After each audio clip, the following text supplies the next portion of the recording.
More than 100 illegal aliens have been arrested in Colony Ridge as part of what the federal border czar has described as Phase 1 of enforcement operations there.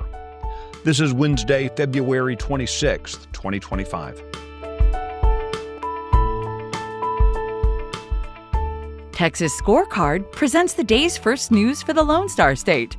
The Texas Minute, with your host, Michael Quinn Sullivan.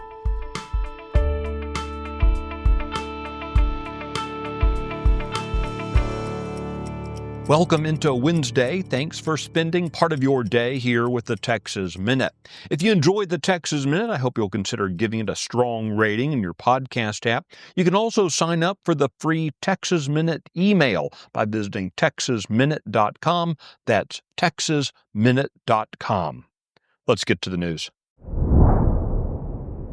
Legislation filed in the Texas House by Republican State Representative Wes Verdell of Brady would allow Ivermectin to be sold over the counter in the Lone Star State. Ivermectin was approved for human use back in 1987, and despite decades of use, Ivermectin became the subject of controversy during the COVID-19 lockdowns when it was successfully used by some doctors to help those suffering from the virus. In the Texas Senate, Republican Paul Bettencourt of Houston has filed legislation that limits the power of university faculty senates by positioning them solely as advisory councils. His measure denies faculty senates any actual decision-making power. The legislation would also require that faculty senate meetings be open to the public and posted on the internet, and that all votes must be recorded and made public. Bettencourt's measure is meant to reaffirm that state universities' governing boards are the decision-making authority on matters including degree programs and curricula. As lawmakers seek to end taxpayer-funded lobbying this session, recently surfaced information suggests that Democrat State Representative Mary Gonzalez is pocketing a six-figure salary from an organization that receives money from the taxpayer-funded lobbying group known as the Texas Association of School Boards. In an email obtained by Texas Scorecard, Texas Latino School Boards Association Executive Director Jamie Matias asserted that Gonzalez's organization receives monetary support from the taxpayer-financed TASB. According to Matias's email, TASB has funded Gonzalez's group to the tune of over $100,000 per year. TASB confirmed to Texas Scorecard that it's had a licensing agreement with Gonzalez's group for nearly a decade. The Texas Minute will be right back. The Luke Macias Show is your access to what happens behind closed doors in Texas politics. Listen weekly to me, your host, Luke Macias, as I break down what is actually happening in conservative politics in the Lone Star State, a state that we all love and cherish. Listen weekly wherever you listen to podcasts. This show is a product of Texas Scorecard.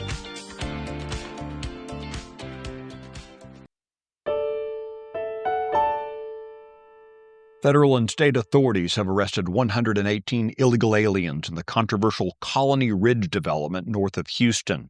The arrests were made at work sites and during traffic stops by a combination of state and federal agencies. The Colony Ridge development's been accused of attracting illegal aliens by using deceptive social media marketing in South and Central America.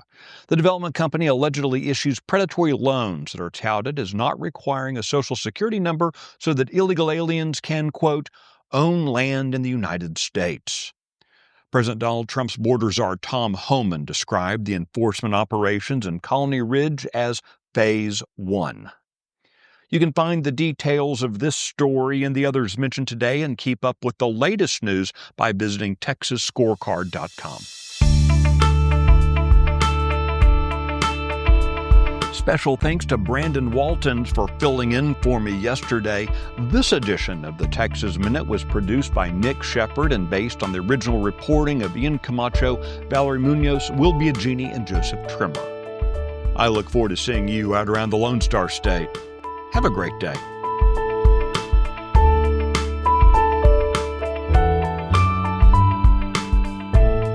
Thanks for listening to the first news of the day for the Lone Star State. This has been the Texas Minute with your host, Michael Quinn Sullivan.